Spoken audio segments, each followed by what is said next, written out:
Assalamualaikum warahmatullahi wabarakatuh. Selamat menyaksikan aksi nyata modul 1.4 budaya positif yang berkolaborasi dengan CGP Angkatan 11 SDN 2 Suntu Kota Bima. Selamat menyaksikan.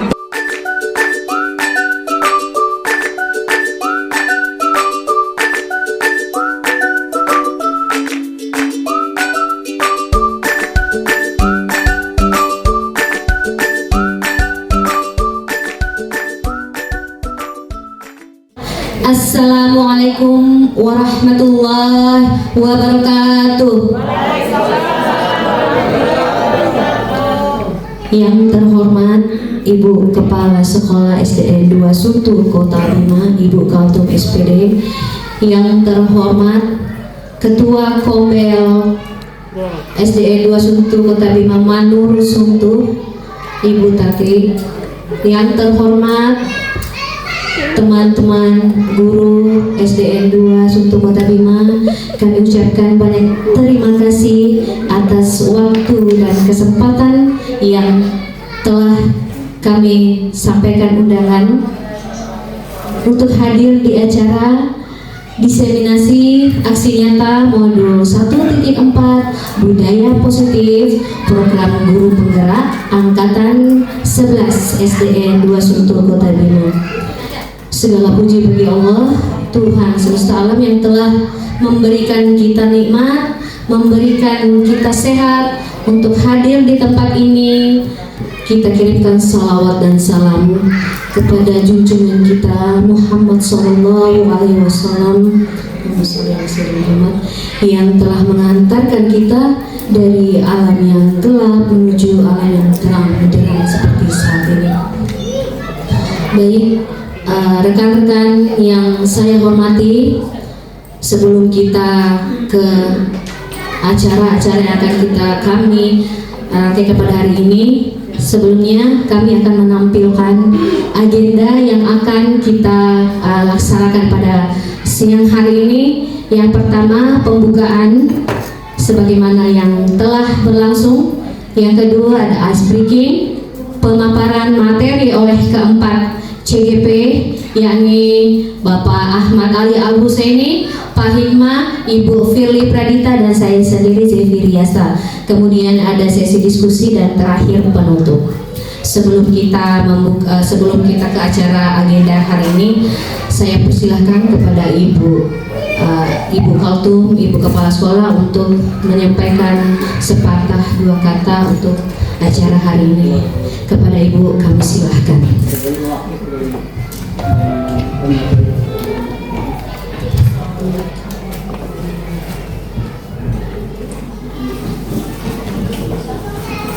Assalamualaikum warahmatullahi wabarakatuh. Waalaikumsalam warahmatullahi wabarakatuh. Yang saya hormati Bapak Ibu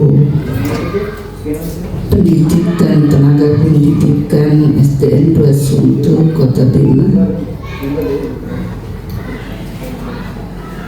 puji syukur kita panjatkan kehadirat Allah Subhanahu wa Ta'ala, karena pada pagi menjelang siang ini kita masih diberikan kesehatan dan kesempatan sehingga kita dapat berada dalam ruangan ini dalam keadaan sehat walafiat.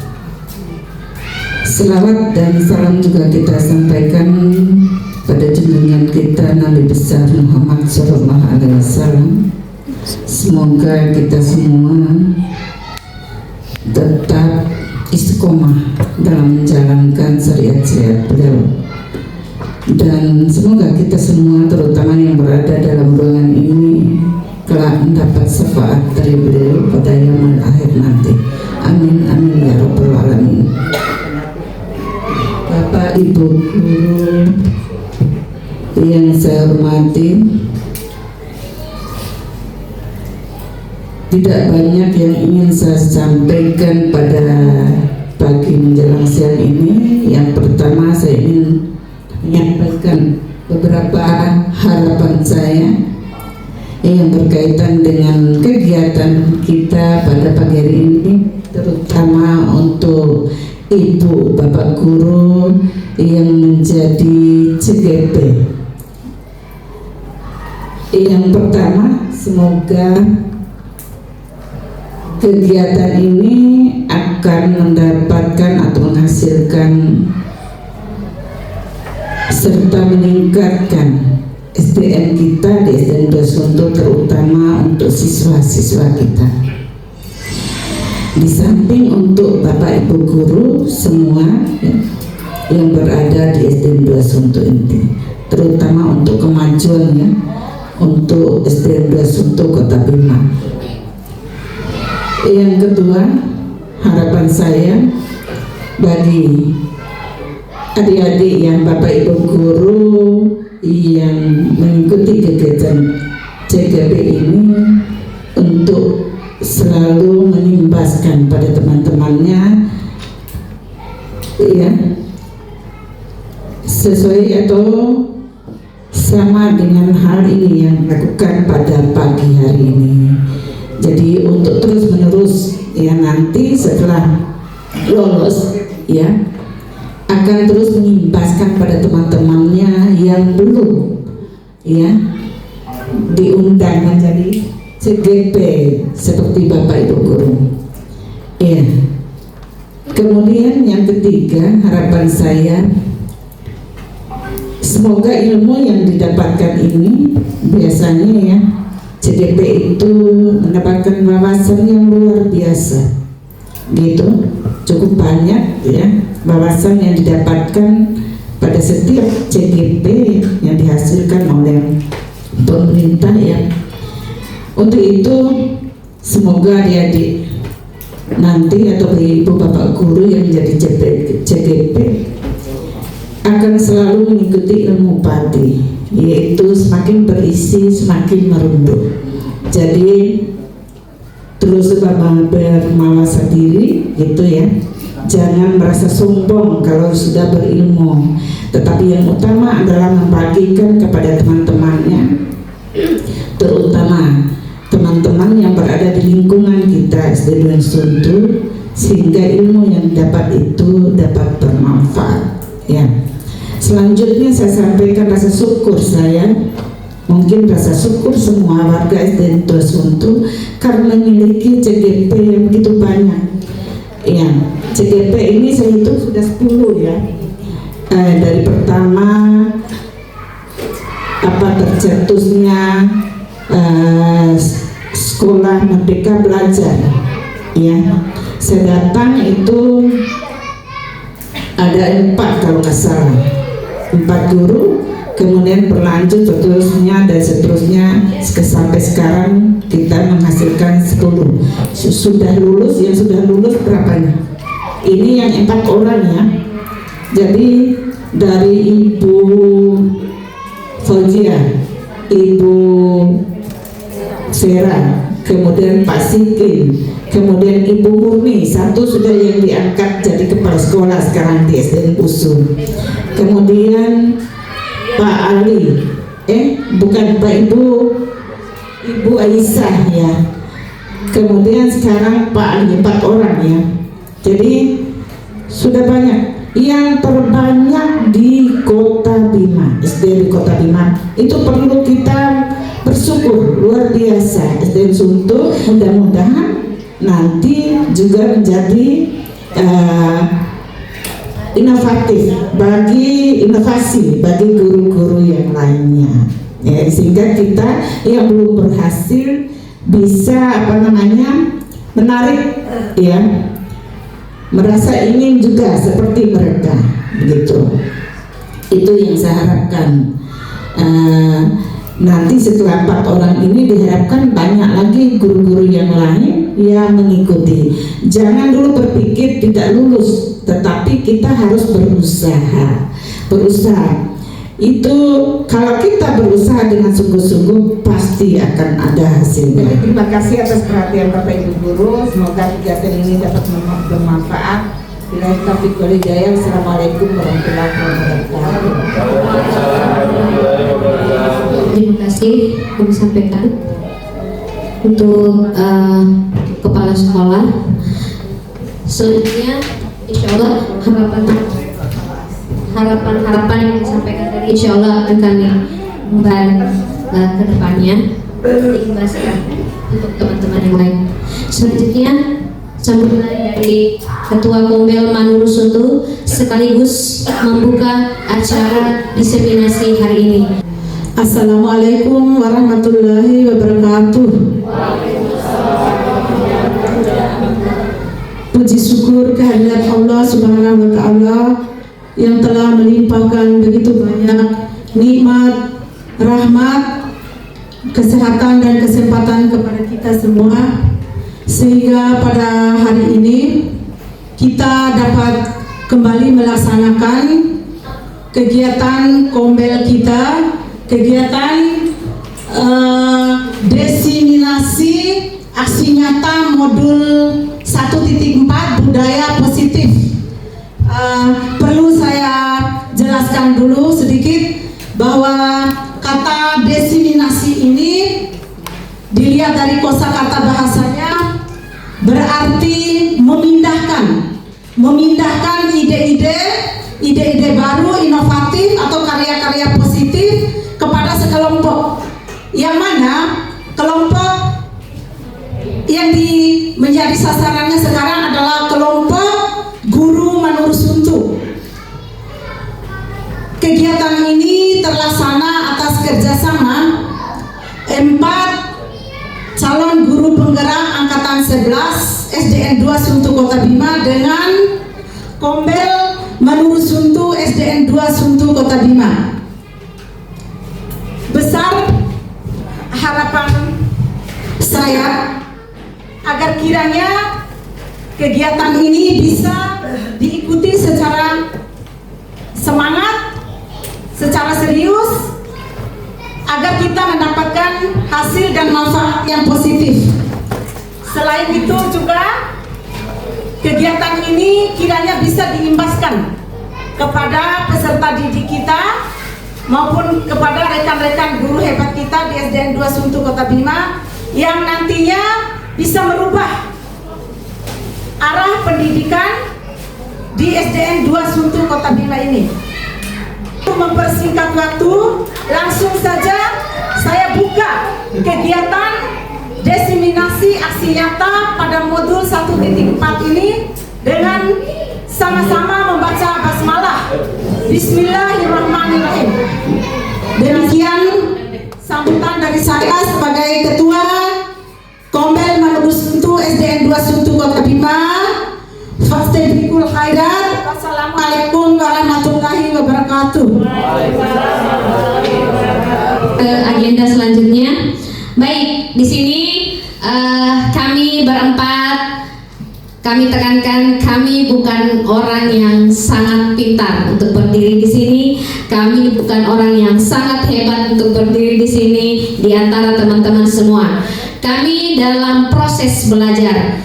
Kita semua dalam proses. Kita semua orang hebat, kita semua orang pintar dan cerdas. Hanya saja waktunya yang berbeda. Iya, begitu. Untuk selanjutnya, kita di sini untuk belajar dan bahagia. Kita menciptakan lingkungan yang positif seperti yang kami bawakan pada hari ini. Bagaimana membangun budaya positif di sekolah. Oke, selanjutnya.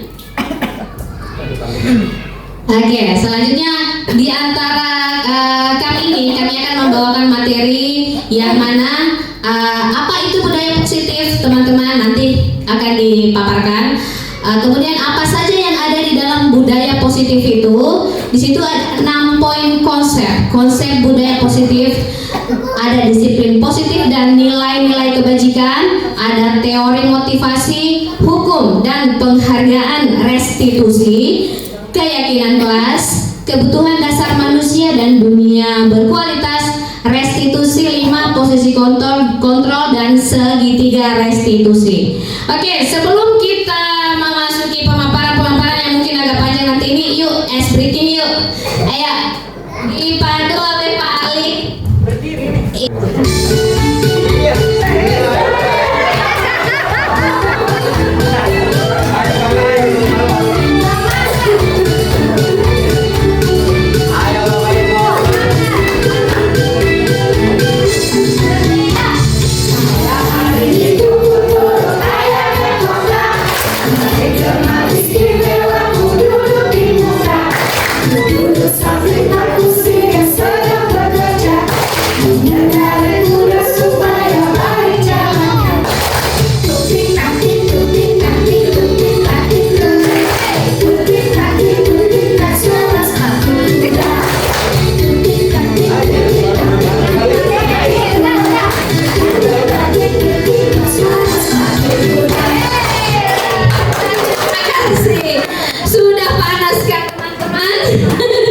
Untuk materi pertama, slide-nya. Materi pertama ini akan disampaikan oleh rekan kita Ahmad Ali Abu Husaini yang akan memaparkan terlebih dahulu apa sih arti budaya positif itu, kenapa pentingnya diterapkan di sekolah, dan kemudian langsung dalam konsep disiplin positif. Silakan, waktu dan tempat disilakan. Izin berdiri lagi ya Bapak Ibu ya. Assalamualaikum warahmatullahi wabarakatuh. Iya. Ya, di sini kami calon guru penggerak ingin menyampaikan informasi lebih dahulu yang mungkin sebagian dari Bapak Ibu telah menerima informasi ini. Jadi mari kita saling belajar, mari kita saling menguatkan pemahaman satu sama lain. Jadi tidak ada ingin untuk menggurui kepada Bapak Ibu semua, tapi di sini kita saling berkolaborasi, saling menguatkan sebuah pemahaman yang baru yang akan kita pelajari nanti. Materi pertama yaitu budaya positif. Sebelum kita lebih jauh membahas tentang materi-materi nanti, mari kita sama-sama membaca, sama-sama memahami apa itu budaya positif. Budaya positif adalah lingkungan positif yang terjadi di warga sekolah melalui saling mendukung, saling belajar, saling kolaborasi sehingga tercipta nilai-nilai dan kebiasaan yang akan menjadi karakter peserta didik kita. Adapun materi yang akan kami sampaikan pada pagi hari ini adalah disiplin positif, yaitu teori kontrol menurut Dr. William Glasser. Yang pertama disiplin, yang kedua teori motivasi, yang ketiga 5 posisi kontrol, dan yang terakhir 5 kebutuhan dasar manusia.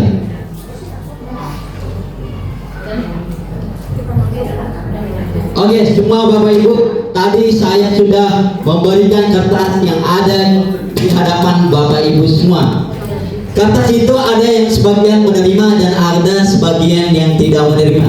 Yang menerima kertas tersebut silakan dikepal kertasnya menjadi bola. Menjadi bola. Kemudian genggam sekuat tenaga dan bayangkan kertas itu adalah barang yang paling berharga dimiliki oleh Bapak Ibu semua. Bagian yang tidak menerima kertas dari kami, silakan merayu temannya untuk mendapatkan kertas di tangan temannya tersebut. Bagaimana caranya? Mau dipaksa, mau diapa, terserah bagaimana caranya. Silakan merayu sekuat tenaga, sekuat energi.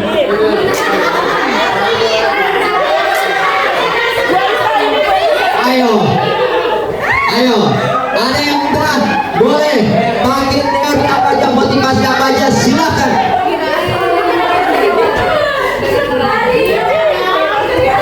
Ayo, bagaimana caranya? Udah ada yang tidak ada yang menerima. Oke, kembali lagi ke sini,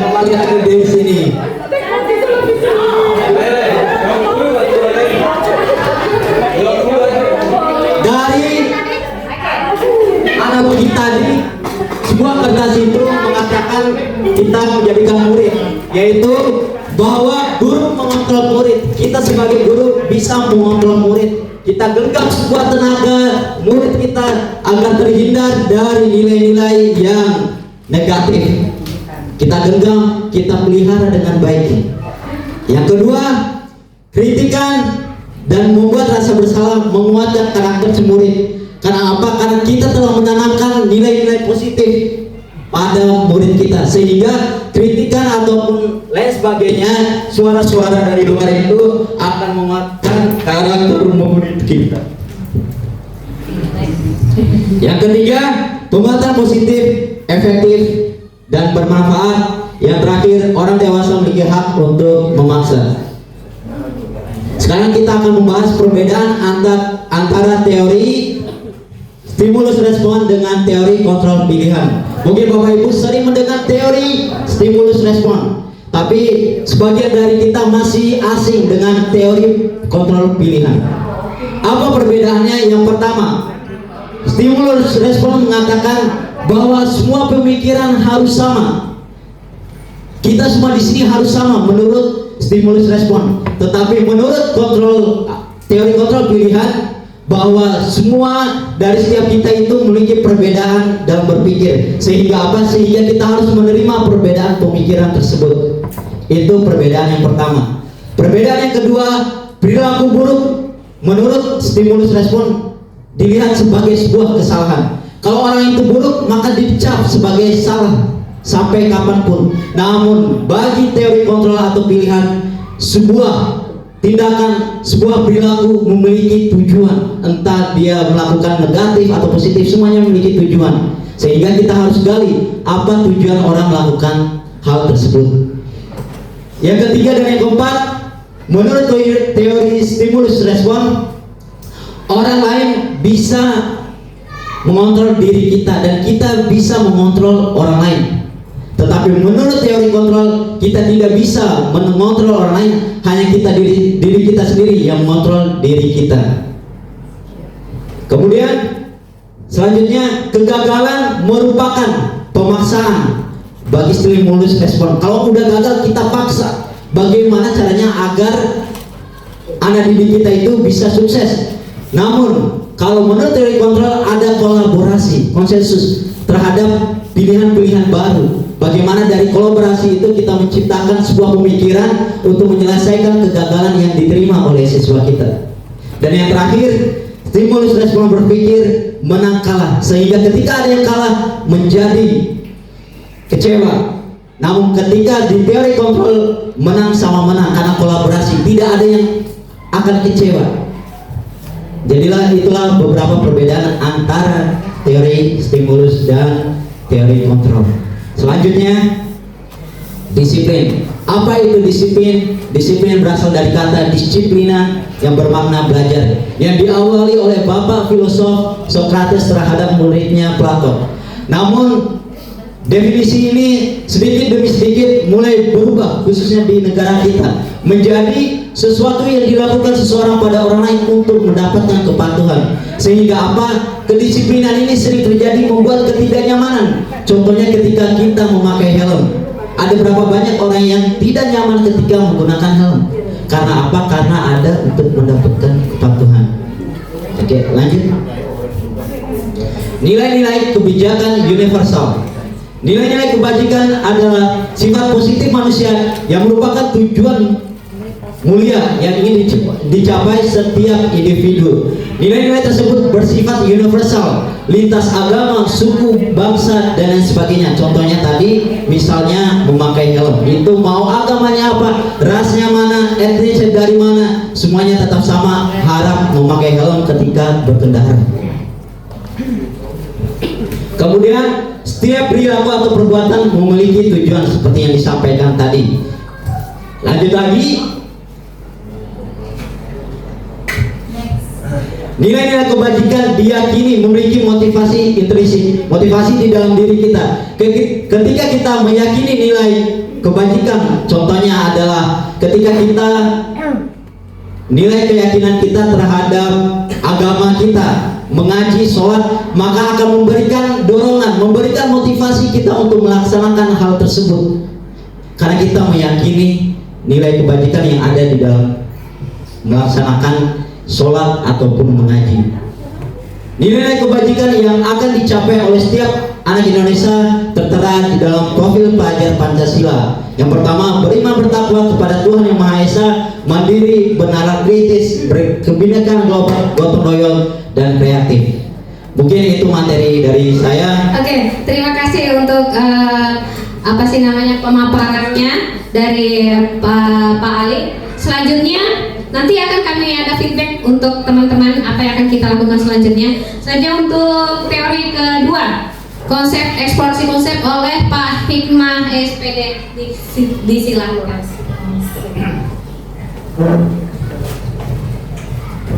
Terima kasih. Assalamualaikum warahmatullahi wabarakatuh. Mohon maaf ya, mungkin saya langsung jelaskan tentang eksplorasi konsep pembelajaran 2.2 tentang teori motivasi, hukum, dan penghargaan dan serta restitusi. kita selama ini berpikir bahwa seseorang melakukan sesuatu itu, ya, dia melakukannya hanya dengan tergerak oleh motivasi. Nah, motivasi ini yang harus kita pahami. Bagaimana motivasi ini berpengaruh terhadap perilaku manusia. Contohnya pada motivasi eksternal. Bagaimana dia ini menghindari ketidaknyamanan atau hukuman, sehingga apa yang terjadi apabila saya tidak melakukannya. Ini motivasi yang timbul pada diri seorang anak. Nah, misalnya kita sering memberikan hukuman, pada saat kita kasih tugas pada anak, dia akan mengerjakan secara sedikit terpaksa karena menghindari hukuman atau ketidaknyamanan. Contoh-contoh dari motivasi eksternal ini untuk mendapatkan imbalan dari orang lain atau institusi. Ya, dia bekerja hanya untuk mendapatkan itu. Jadi apa yang akan saya dapatkan apabila saya melakukan A, B, dan C? Ya, ini adalah perilaku. Bagaimana kita menimbulkan perilaku atau motivasi internal, ini yang paling penting. Kita bangun motivasi internal dengan tujuan disiplin positif. Ya, untuk menghargai diri sendiri, ini harus kita tanamkan bahwa saya akan menjadi orang seperti apa apabila saya melakukannya. Jadi ini dikembalikan kepada motivasi internalnya. Kalau ini kita hadirkan, maka perilaku manusia itu akan bisa punya motivasi yang besar pada dirinya. Terus yang selanjutnya, dari perilaku ini, ya, nanti akan kita temukan manusia yang merdeka. Menurut Ki Hajar Dewantara, merdeka itu artinya tidak hanya terlepas dari perintah. Jadi akan tetapi juga cakap buat memerintah dirinya sendiri. Ya, dari kalimat Ki Hajar Dewantara ini, ya, betul-betul mengharapkan bahwa motivasi itu berasal daripada motivasi intrinsik, motivasi yang berada pada manusia itu sendiri. Jangan sampai motivasi itu dipengaruhi oleh motivasi dari luar yang terkadang akan membuat ketidaknyamanan pada peserta didik kita. Ini kalau kita bawa ke dalam posisi kelas, anak-anak kalau punya motivasi dari luar, kadang mereka tidak nyaman. Ya. Yang selanjutnya, dihukum oleh penghargaan. Bahwa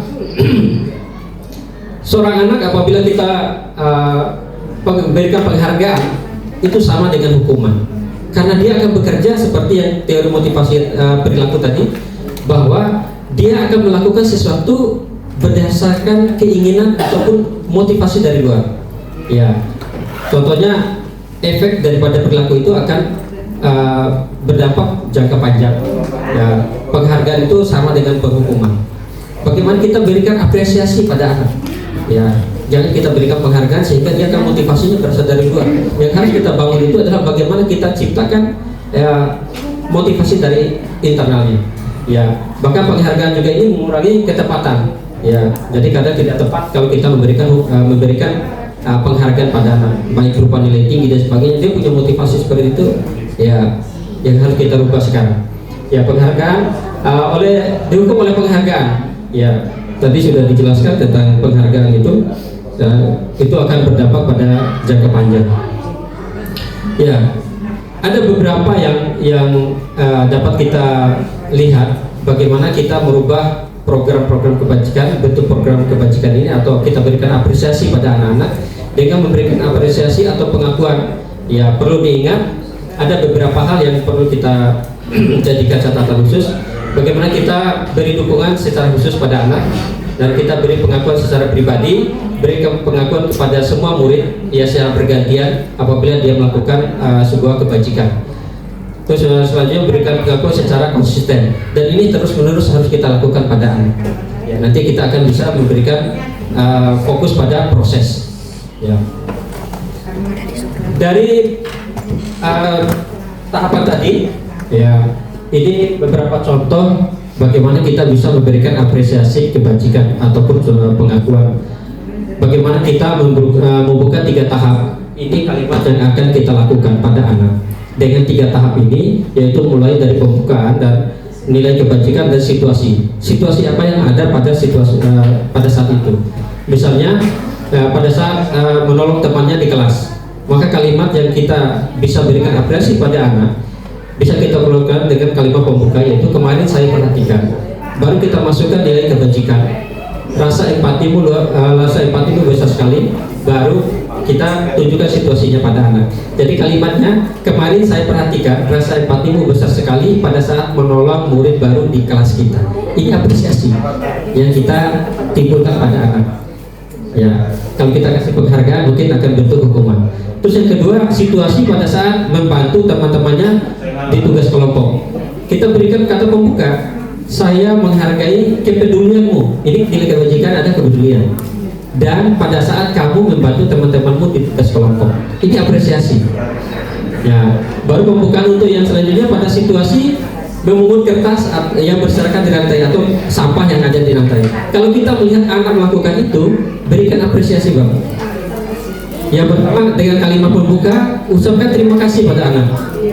Terima kasih untuk rasa tanggung jawabmu. Rasa tanggung jawab ini yang bisa kita timbulkan bahwa nilai kebajikan. Ya, terima kasih untuk rasa tanggung jawabmu pada saat kamu memungut sampah atau kertas-kertas berserakan di lantai. Ini apresiasi Bapak Ibu. Bapak Ibu sekalian bisa memperhatikan, ya, ini perbedaan hukuman dan konsekuensi. Ya, mungkin dari slide ini bisa Bapak Ibu sekalian membedakan mana hukuman dan mana apresiasi.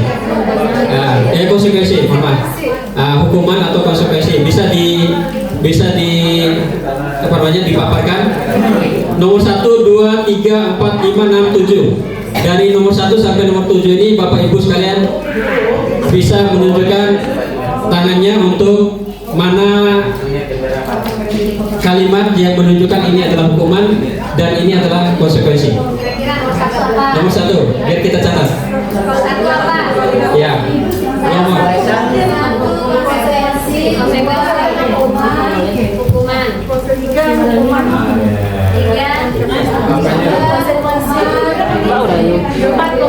Oke, 3 hukuman. 4 konsekuensi. 5 konsekuensi nomor 5 konsekuensi 6. Oke, Ibu Rini, nomor 6 berapa? Murid disuruh hukuman. Nomor 6. Hukuman. Nomor 7. Oke. Hukuman, oke, nomor 6 hukuman. Ya. Ibu Mira. Oh, Ibu Mira nomor 7. Sudah ada di hukuman. Oke. Lari mengelilingi lapangan basket 2 kali karena terlambat 10 menit untuk pelajaran PJOK. Konsekuensi. Oke. Bungkus. Oke. Berdasarkan dari hukuman jawaban Bapak Ibu sekalian, bahwa nomor 1 itu pertama konsekuensi, hukuman, konsekuensi, hukuman dan konsekuensi. Kita cocokkan tampilan untuk yang sudah terjawab bahwa mencatat 100 kali itu adalah bentuk hukuman. Ya, lari mengelilingi lapangan, ya itu adalah hukuman. Murid diminta untuk push up, itu hukuman. Mengganti kertas, tugas yang telah dicoret, itu konsekuensi. Membersihkan tempat tumpahan air, konsekuensi. Murid disuruh tidak menggunakan sepatu, hukuman. Lari mengelilingi lapangan basket kali karena terlambat, konsekuensi Bapak Ibu. Karena apa?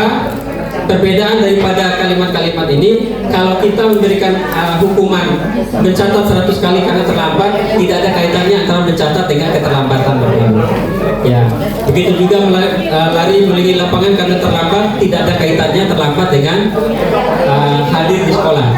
Ya, murid diminta push up 15 kali, tidak ada kaitannya karena dia tidak menggunakan masker. Ya, itu adalah hukuman. Mengganti kertas tugas temannya, itu adalah konsekuensi karena dia sudah melakukan sesuatu yang merugikan temannya, harus diberikan konsekuensi, dia harus mengganti. Ya, membersihkan tumpahan air di meja karena tersenggol, karena dia melakukan sesuatu maka dia harus mendapatkan konsekuensi dan membersihkannya. Murid disuruh untuk tidak menggunakan sepatu seharian di sekolah karena tidak menggunakan sepatu hitam, itu hukuman. Ya. Terus lari mengelilingi lapangan basket 2 kali karena terlambat 10 menit untuk pelajaran PJOK, Konsekuensi apa? Hukuman. Konsekuensi Bapak Ibu, karena ini adalah mata pelajaran PJOK. Ya, untuk guru PJOK itu terlindungi, walaupun kasih hukuman lari lapangan basket itu bukan hukuman tapi konsekuensi, dia terlambat. Ya, sekaligus melatih fisik anak-anak. Itu ada kaitannya. Jadi keterkaitan itu yang harus dipikirkan. Jadi setelah kita memberikan hukuman dan konsekuensi itu. Ya, ini perbedaan hukuman dan konsekuensi. Ya. Kalau hukuman itu pasti menyakitkan dan harus terjadi. Kalau konsekuensi itu sesuatu yang harus terjadi. Ya. Kalau bentuk hukuman, membuat anak sakit secara fisik maupun hati untuk jangka waktu lama.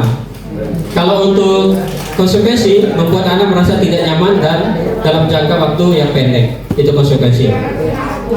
Terus anak membenci kedisiplinan. Ya. Kalau untuk konsekuensi, anak menghargai disiplin. Kalau hukuman itu secara paksa, secara keterpaksaan. Kalau untuk konsekuensi itu adalah stimulus atau tanggapan daripada apa yang sudah dilakukan. Yang bentuk selanjutnya mendorong anak menyakiti diri sendiri. Kalau untuk konsekuensi itu adalah mendorong anak agar mudah menyesuaikan diri. Terus untuk hukuman, konsep diri yang buruk. Kalau untuk konsekuensi, konsep diri yang baik. Ya, hukuman itu anak belajar untuk menyembunyikan kesalahan. Kalau konsekuensi, anak belajar untuk mematuhi peraturan. Terus kalau hukuman, marah, rasa bersalah, dipermalukan, merasa tak dihargai. Konsekuensi, kehilangan hak, membuat tidak nyaman dan diasingkan untuk sementara atau time off. Itu perbedaan hukuman dan konsekuensi Bapak Ibu sekalian. Selanjutnya, ya, ini adalah bentuk-bentuk daripada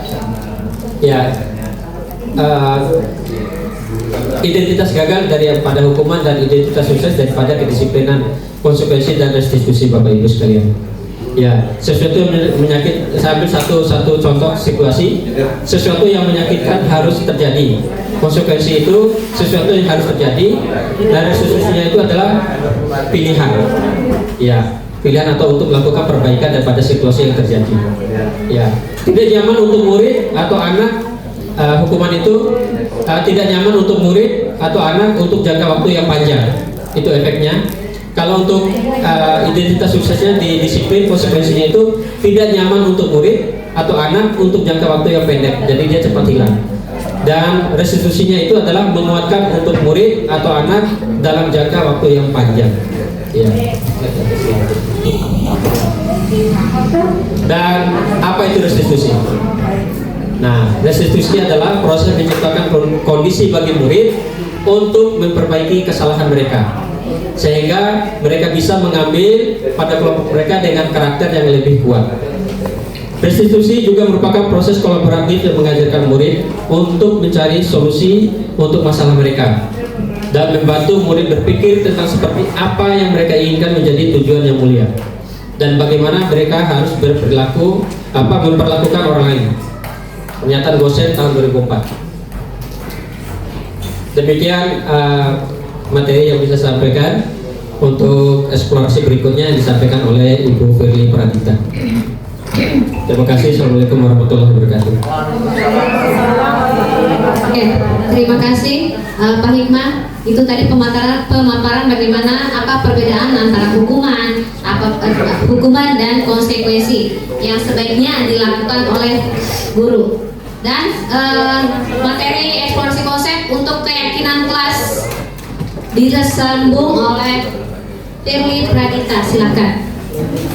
Baik, kita lanjut ke materi yang ketiga berkaitan dengan keyakinan kelas. Boleh dilanjut? Oke. Di sini punya pertanyaan pemantik, mengapa tidak peraturan saja? Mengapa harus keyakinan? Ada yang bisa? Oh ya, Bu Aisyah silakan.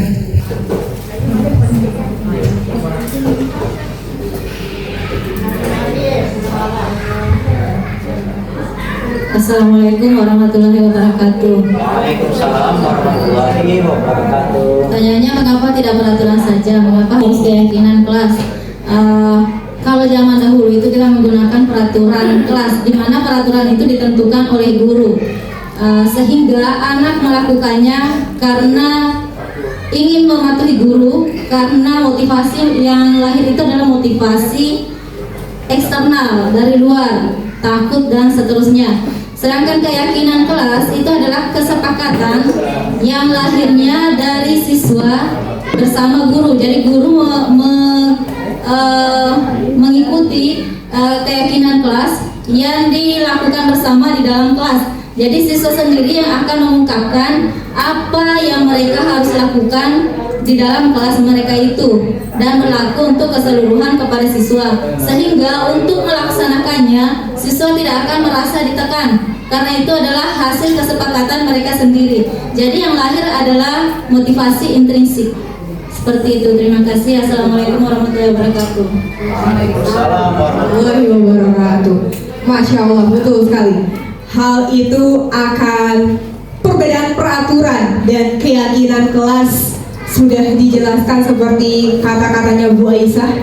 Kalau peraturan biasanya bersifat mengikat, sedangkan keyakinan kelas sifatnya untuk menggali nilai-nilai kebajikan apa sih yang harus dimiliki dari peraturan tersebut. Misalnya kayak kita menggunakan helm, bukan peraturan dari polisi, tapi untuk keselamatan kita sendiri kita menggunakan helm. Seperti itu. Lanjut. Oke, kita berbicara tentang budaya positif. Bagaimana kita menciptakan budaya yang positif? Kita perlu lingkungan yang positif.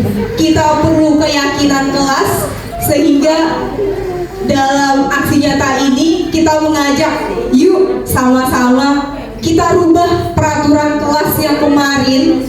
Kita cari nilai-nilai kebajikannya, kita tuangkan dalam keyakinan kelas. Kemudian kita bentuk lingkungan SDN 2 Suntu menjadi lingkungan yang positif, dan hal itu akan kita biasakan dan menjadi budaya positif di SDN 2 Suntu Kota Bima.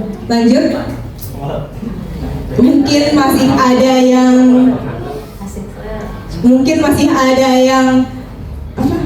ada yang keliru antara peraturan dan kesepakatan kelas. Boleh Mada tanya sekali lagi, yang hijau itu apakah peraturan atau keyakinan kelas? Poster yang hijau, ada dua, ada poster yang hijau dan poster yang putih. Kalau yang putih, apakah itu keyakinan kelas atau peraturan kelas? Yang hijau peraturan. Oke, baik, berarti yang putih adalah keyakinan kelas. Peraturan atau keyakinan, Bu? Jangan ragu, Bu. Betul sekali yang dibilang sama Ibu Nani.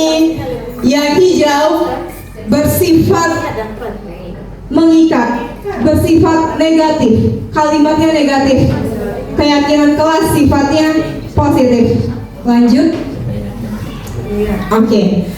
Sekarang pasti bertanya-tanya, kalau ngomong masalah teori mah mudah-mudah aja. Nah, sekarang gimana caranya kita menimbulkan keyakinan itu di dalam diri siswa? Di sini ada tabel T dan tabel Y. Kita bisa mengidentifikasi, mengajak siswa. Ketika kita menggunakan tabel Y, hormat, bekerja, dan nggak kelihatan buat mana, bekerja dan diterima. Bisa kita analisis. Boleh selanjutnya, Pak?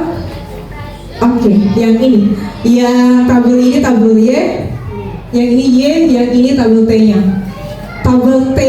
Tabel T-nya akan kita seimbangkan antara tampak seperti dan tidak tampak seperti. Jadi anak-anak bisa tahu mana yang positif, mana yang negatif. Itu untuk yang tabel T.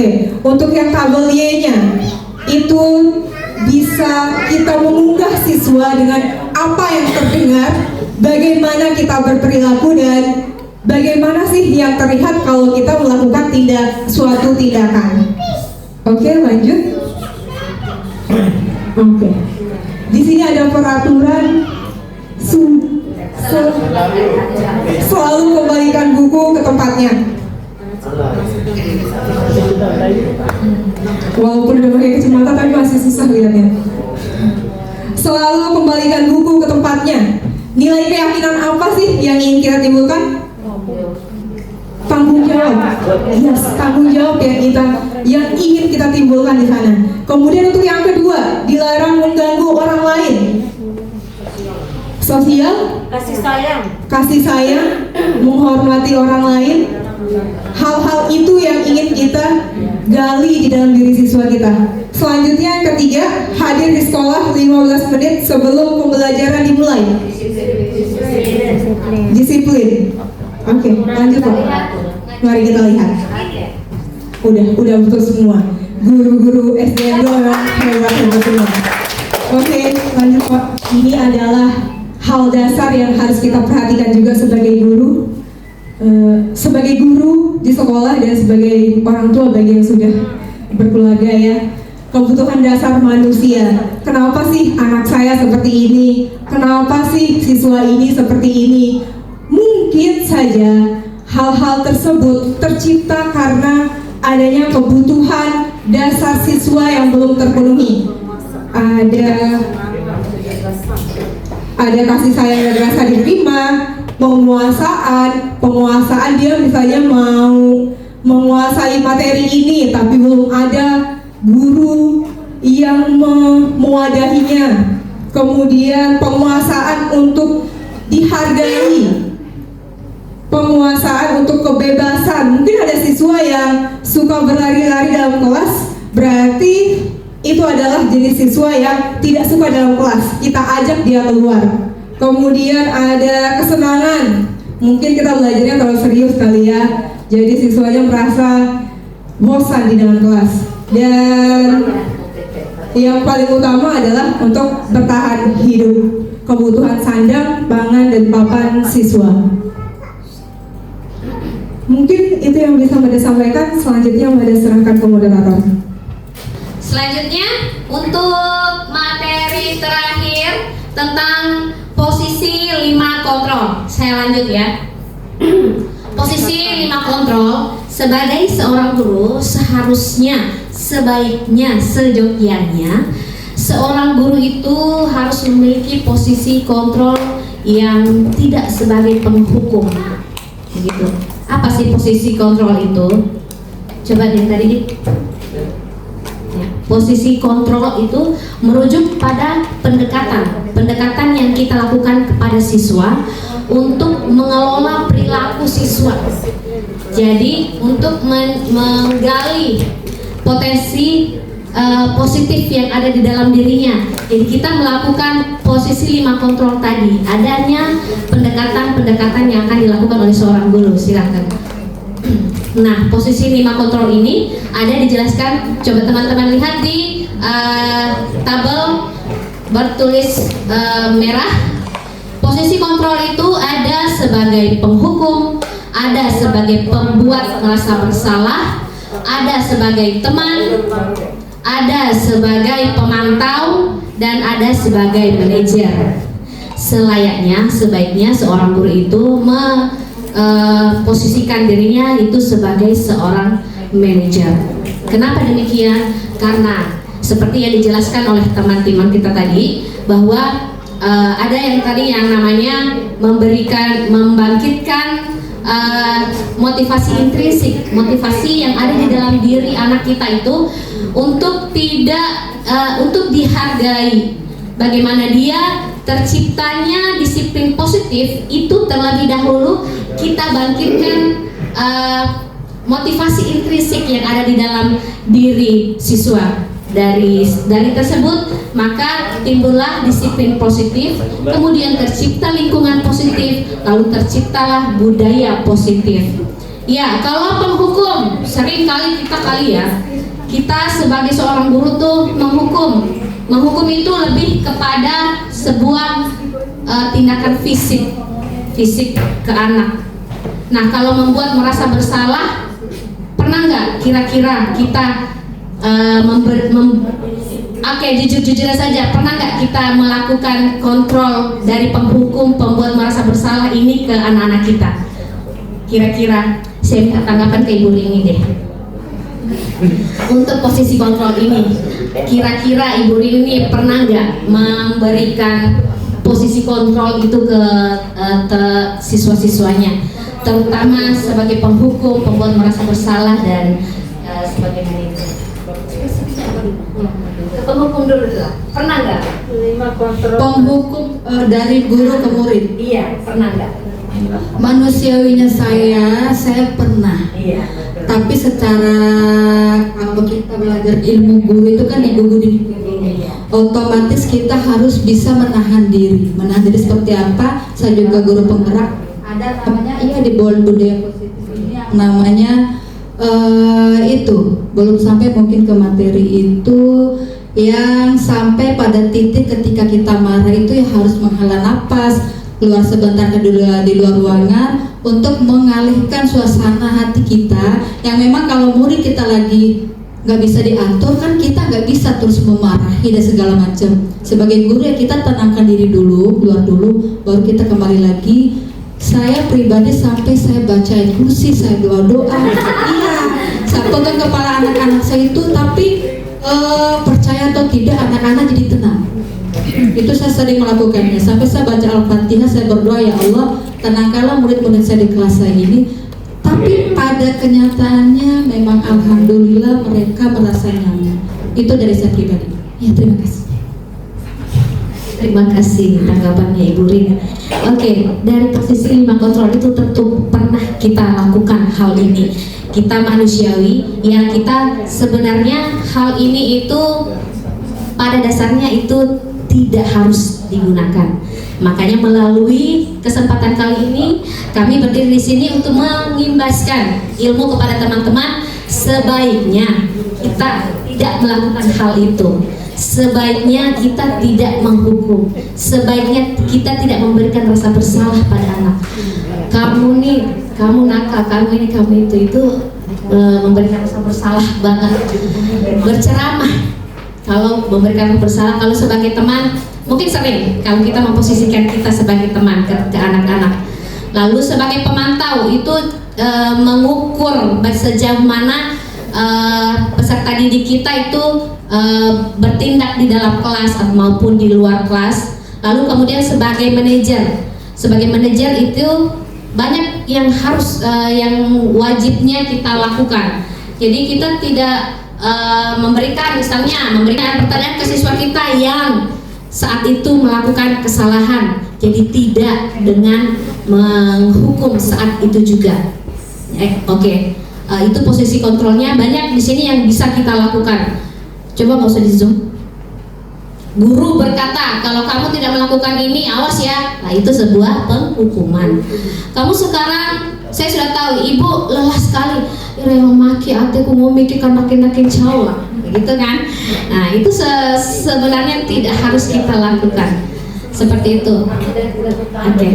Bagaimana posisi kontrol tadi berupa peraturan, memantau lalu memberikan konsekuensi atau hadiah.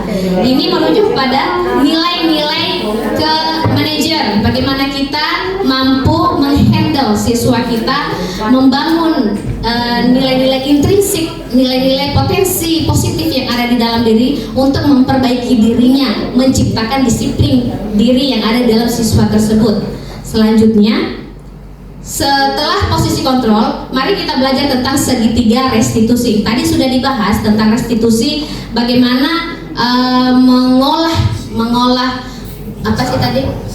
Kesalahan. Iya. Segitiga restitusi, apa sih segitiga restitusi itu? Segitiga restitusi adalah proses yang bertujuan untuk membentuk murid, memperbaiki kesalahannya. Jadi jika ada anak yang salah, kita nih ada prosesnya. Prosesnya ini disebut segitiga restitusi. Kenapa segitiga restitusi? Karena ada 3 langkah yang mengerucut pada satu yang saling berhubungan antara satu dengan yang lain.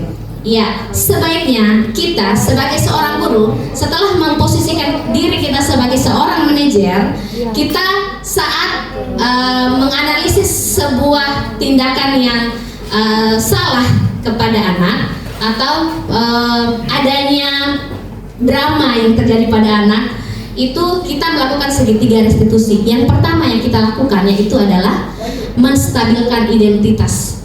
Maksud menstabilkan identitas ini maksudnya tidak mengarahkan ke siswa apa sih kesalahannya begitu, identitas dirinya, apa yang telah dia lakukan. Dia jadi saya ini salah, udah kita sebagai guru jangan lagi membuat dia semakin merasa bersalah, tapi tugas kita bagaimana dia saat dia merasa dirinya salah tetapi membangkitkan jiwa positif yang ada di dalam dirinya sehingga oh iya saya salah. Seperti itu seharusnya yang kita lakukan. Setelah menstabilkan identitas, kita lanjut ke validasi kebutuhan. Ini anak kenapa sih melakukan hal ini? Misalnya dia nih suka ganggu temannya, kira-kira apa yang belum terpenuhi, kebutuhan apa yang belum terpenuhi sehingga dia melakukan hal tersebut. Seperti yang dijelaskan kepada Ibu Dita tadi, ada tentang kebutuhan kasih sayang, ada tentang kebutuhan memang dia sukanya berkuasa seperti itu, dia suka ganggu temannya, ya mungkin dia memang hobinya dia untuk mengganggu seperti itu. Setelah memvalidasi, langkah terakhir yaitu menanyakan keyakinan. Kita tanya setelah ini, setelah misalnya kita larang nih bawa barang selain buku tulis, selain buku dan alat tulis, tapi dia bawa mainan. Sudah setelah kita melakukan 2 restitusi, langkah terakhir, lalu kemudian setelah besok ibu dapatkan lagi kira-kira bagaimana. Ajaklah anak kita untuk mencari solusi yang baiknya dia yang memilih. Oh iya Bu, mungkin untuk besok kalau saya bawa lagi silahkan deh ibu ambil. Jadi usahakan untuk kita tidak memberikan solusi dulu dari kita, biarkan anak kita mencari solusi yang terbaik untuk kesalahan yang telah dia lakukan. Seperti itu segitiga restitusi. Jadi jangan langsung mengambil keputusan, kita analisis dulu, ada prosesnya. Ada prosesnya, ada kebutuhan apakah yang anak ini kok kayak gini, anak ini kayak gitu. Itu ada prosesnya, seperti itu. Lanjut. Kami mengerucut kepada teman-teman untuk mampu kita sekarang masuk ke sesi diskusi ya. Kita mengerucut untuk teman-teman mampu memposisikan diri dalam 5 kontrol tadi dan melakukan segitiga restitusi. Di sini kami sudah siapkan ada 4 kasus. Sebelumnya Madar bagi dulu kelompok menjadi 4. Ini mungkin kelompok 1 ya. 1, 2, 3, 4 di belakang. Oke. Di sini kelompok 1 Umi, kelompok 2, kelompok 3, kelompok 4 akan kami bagikan, ada contoh-contoh kasus, ada studi kasus yang akan teman-teman yang akan teman-teman analisis. Jadi tujuannya ini teman-teman mampu, tujuannya teman-teman akan mampu memposisikan posisi kontrol tadi dan memproses masalah yang terjadi pada di lingkungan kelas atau sekolah kita dengan segitiga restitusi. Oke, buka kembali posisi kontrol dan segitiga restitusinya. Silakan. Kami berikan waktu berapa? 10 menit. Kami berikan waktu 10 menit. Ya, untuk diskusi 10 menit. Oke, Bapak Ibu sekalian, untuk diskusi dari kasus yang kami sebarkan itu, ya Bapak Ibu sekalian berdiskusi dengan kelompoknya untuk membahas dari 5 posisi kontrol dari setiap kasus yang disebarkan itu. Jadi waktu untuk pengerjaannya untuk berdiskusi 10 menit. Ya.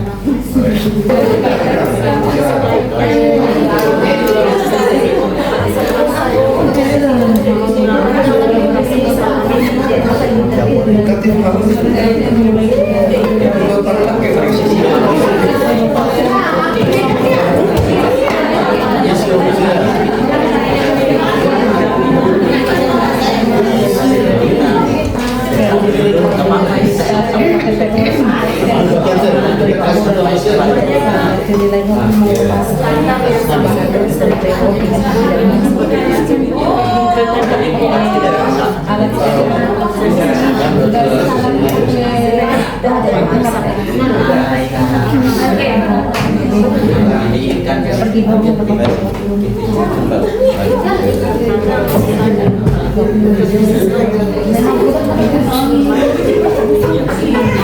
Balik langsung ke meja masing-masing. Mungkin ada yang perlu diarahkan ya. Sama Ibu Peri, sama Ibu Kompel juga bisa. Ibu Ketua Kompel juga bisa.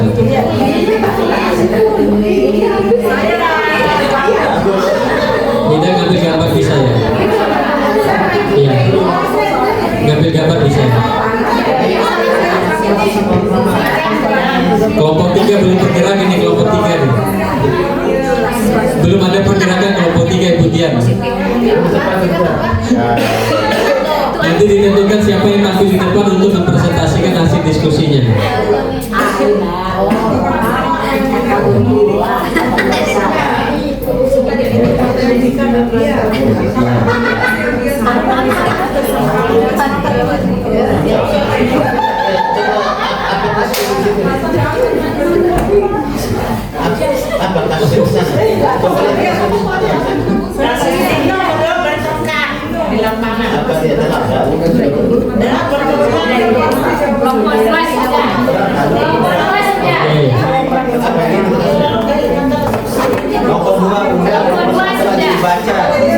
Kelompok 4 bagaimana? Kelompok 4 di mana?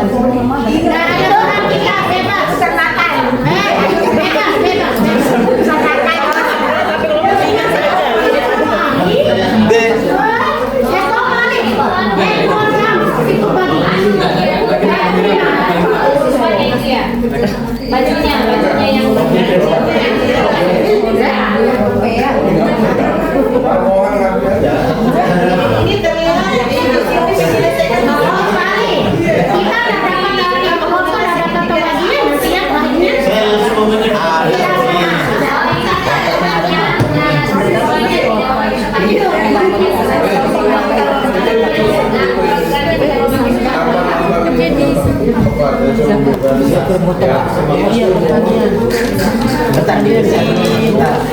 Buat amunisi nih.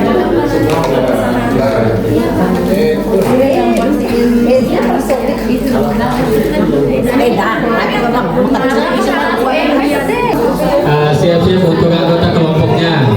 Nanti dipresentasikan. Ya. Ya, jadi gimana?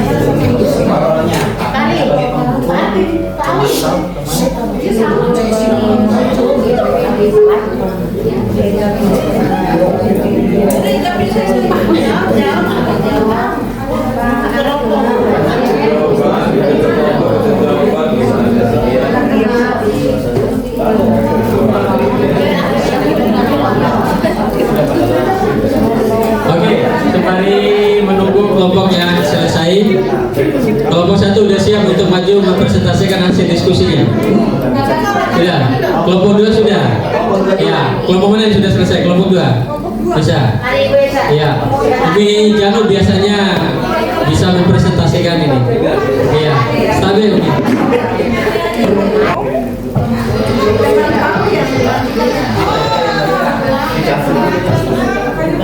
Assalamualaikum warahmatullahi wabarakatuh. Terima kasih atas kesempatan yang diberikan dari para CGP kepada kelompok kami, kelompok 2. Kasus 2 saya akan membacakan kasusnya. Sabrina hari itu bangun terlambat dan tutup sampai di sekolah.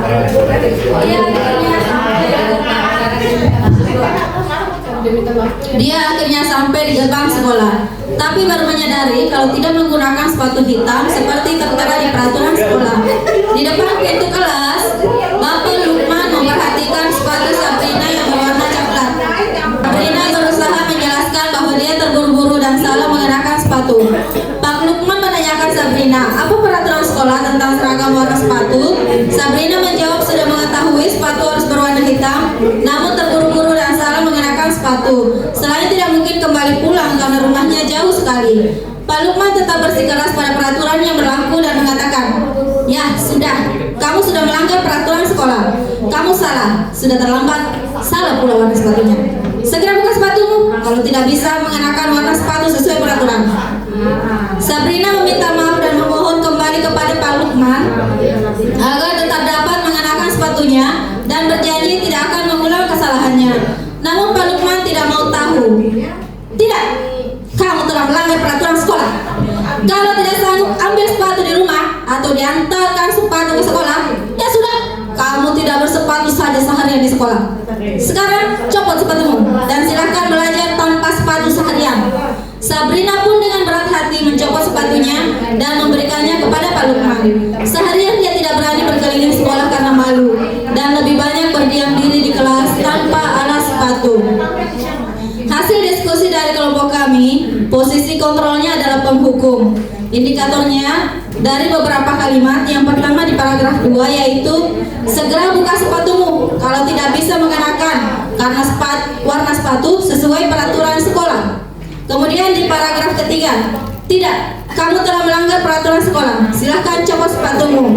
Kemudian dari bahasa yang digunakan oleh Pak Lukman yaitu menghardik. Demikian dari kelompok kami. Assalamualaikum warahmatullahi wabarakatuh. Terima kasih, beri tepuk tangan buat kelompok 2. Mantap sekali penjelasannya bahwa kasus yang dibawakan ini.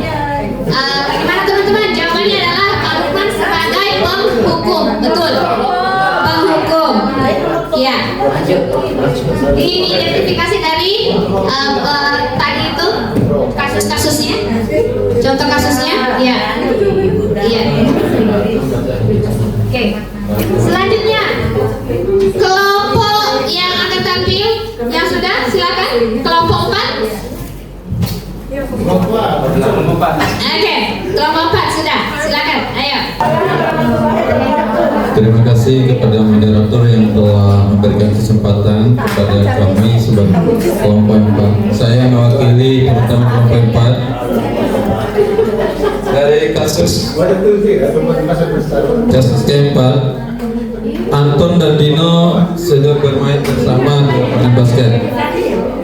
Dalam kasus di atas atau kasus yang dipaparkan oleh teman-teman itu, sikap posisi apa yang harus dilakukan dalam kasus itu, dari hasil diskusi atau hasil pembicaraan kami kelompok 4, bahwa posisi kontrolnya itu sebagai manajemen atau kenapa ngambil itu, karena posisi kontrol yang diambil adalah sikap mediasi dan pendidikan, karena indikator dari kasus itu adalah upaya dari Ibu Suti untuk menenangkan kedua anak tersebut. Mungkin seperti itu. Assalamualaikum warahmatullahi wabarakatuh. Waalaikumsalam warahmatullahi wabarakatuh. Beri tepuk tangan buat kelompok 4.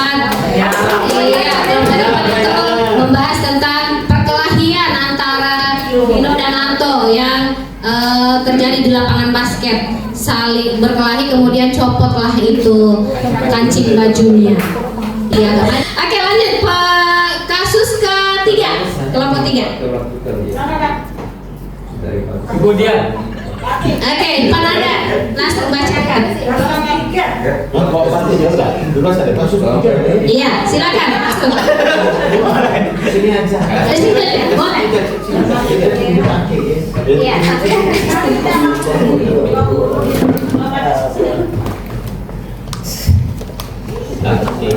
Ini yang dilakukan oleh Pak Nanda selama ini. Baik, assalamualaikum warahmatullahi wabarakatuh. Waalaikumsalam warahmatullahi wabarakatuh. Ya, saya akan membacakan kita di sini kasus 3. Kayak langsung saja ke pertanyaannya ya. Dalam kasus di atas, sikap posisi apa? Apakah yang diambil dalam kasus ini? Jelaskan apakah indikatornya. Ya, dalam kontrol 5 kontrol tadi, tadi kami masuk di kontrol 2 yaitu pembuat rasa bersalah. Indikatornya yaitu kamu tidak kasihan sama ibu sudah capek-capek. Mungkin itu saja. Terima kasih. Assalamualaikum warahmatullahi wabarakatuh. Terima kasih untuk kelompok kita beri tepuk tangan. Iya, seperti yang dikatakan tadi, selama ini yang dilakukan. Jadi di kasus 3 ini Fajar yang tidak mendengarkan penjelasan dari Ibu Dani tentang materi yang dia bawakan. Jadi dia acuh tak acuh. Lalu jawabannya dari kelompok 3 itu memposisikan dirinya sebagai pemberi rasa bersalah. Coba kita lihat jawabannya adalah menurut teman-teman apa? Iya, pemberi rasa bersalah. Posisi kontrolnya yaitu pemberi rasa bersalah. Indikatornya sudah ada tadi di apa tadi Pak Nanda? Itu banyak. Gimana kamu Fajar? Kamu tidak kasihan sama ibu. Iya, terima kasih. Iya, terakhir untuk kelompok 1 membawakan kasus 1. Silakan perwakilan dari kelompok 1. Siapa? Ibu Mira. Oke, Ibu Mira. Ibu Mira. Ya, guru matematika.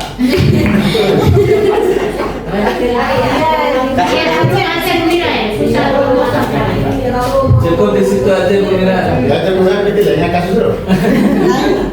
Baik, untuk kasus pertama garis besarnya yaitu ibu wali kelasnya Ibu Santi sakit, kemudian digantikan oleh Ibu Eni yang baru 2 tahun menjadi guru. Dan kasus yang terjadi yaitu ada siswa yang tidak menghargai guru pengganti atau tidak menghormati guru penggantinya, sehingga guru pengganti ini Ibu Eni sebagai pemantau melaporkan kepada ibu wali kelasnya sebagai manajer Ibu Santi. Ya, posisi kontrolnya ada 2, berarti Ibu Santi sebagai wali kelasnya, pemantau, dan manajer dan pemantaunya Ibu Eni. Ya, seperti itu.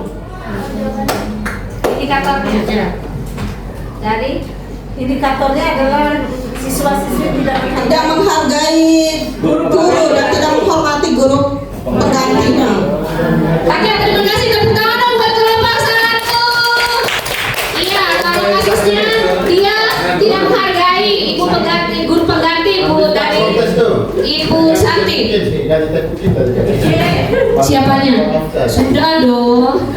Iya, kita lihat jawabannya. Kira-kira teman-teman, dari kasus 1 posisi kontrolnya siapa? Sebagai teman. Kalau dari teman-teman dari kelompok 1 dia katanya sebagai manajer. Nah, kita cek sebagai teman, indikatornya dan sebagai manajer juga, dia sebagai manajer, dia juga sebagai teman, memposisikan dirinya sebagai temannya.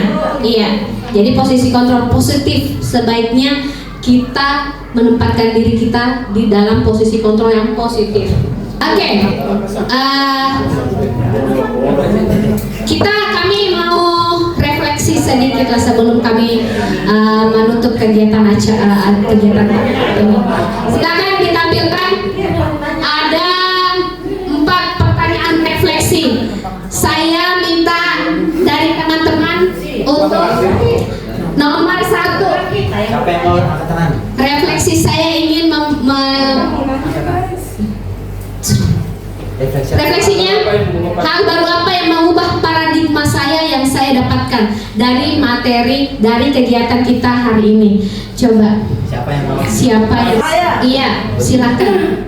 Ya, baik, refleksi saya setelah mengikuti kegiatan diseminasi budaya positif ini.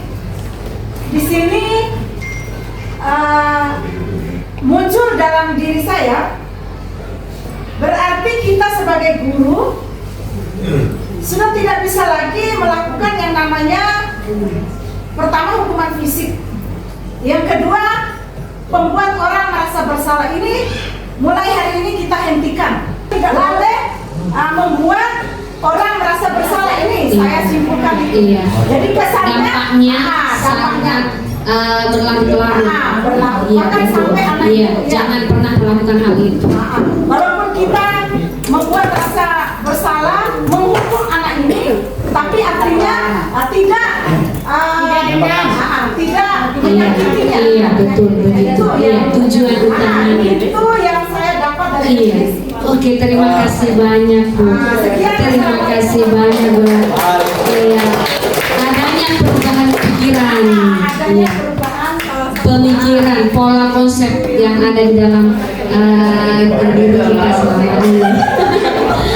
Oke, kemudian refleksi yang selanjutnya teman-teman, perasaan apa yang muncul selama mengikuti sesi ini, khususnya mengenai disiplin positif dan motivasi intrinsiknya. Kira-kira pertanyaan kedua, teman-teman mungkin bisa menjawab, perasaannya gimana sih selama ini 1 jam 30 menit setelah kita lalui? Ayo dan Ibu Yuli. Bagaimana perasaannya selama sesi ini? Mantap. Assalamualaikum warahmatullahi wabarakatuh. Perasaan saya saat mengikuti kegiatan diseminasi aksi nyata dari teman-teman GP ini, perasaan saya senang, sangat termotivasi dan terinspirasi untuk saya di kelas saya, di anak-anak saya di kelas 1 itu aja. Terima kasih. Terima kasih Ibu Yuli buat perasaan bahagia dan gembiranya di sini. Karena itu memang tujuan kami. Kita di sini belajar dan bahagia. Iya, seperti itu. Oke, nomor 3. Peran Among seperti apa yang saya telah lakukan selama mengikuti modul ini? Kira-kira kita tuh selama ini kayak gimana di anak-anak kita? Siapa ya? Waisha.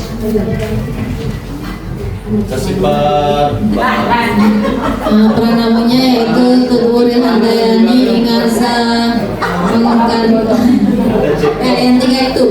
Yang pertama bahwa kita di depan itu sebagai contoh bagi anak-anak, sehingga apapun yang kita lakukan, gerak-gerik yang kita lakukan, kita harus melakukan yang terbaik agar siswa kita itu mencontohnya, karena yang namanya anak adalah pencontoh yang luar biasa, termasuk kalimat-kalimat kita. Jangan sampai kata-kata kotor keluar dari mulut kita sebagai pendidik, maka itulah yang akan dicontoh oleh siswa kita. Kemudian yang kedua, di tengah kita harus menjadi pembimbing.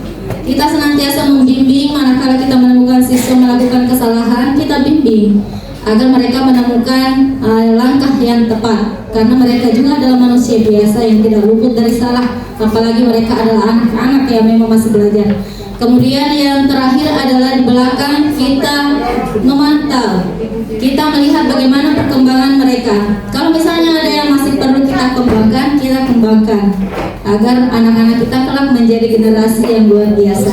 Terima kasih. Assalamualaikum warahmatullahi wabarakatuh. Waalaikumsalam warahmatullahi wabarakatuh. Terima kasih tepuk tangan buat Ibu Aisyah. Beliau telah menerapkan teori Tukuri Handayani dari Ajar Dewantara. Terima kasih. Ya, oke. Yang terakhir.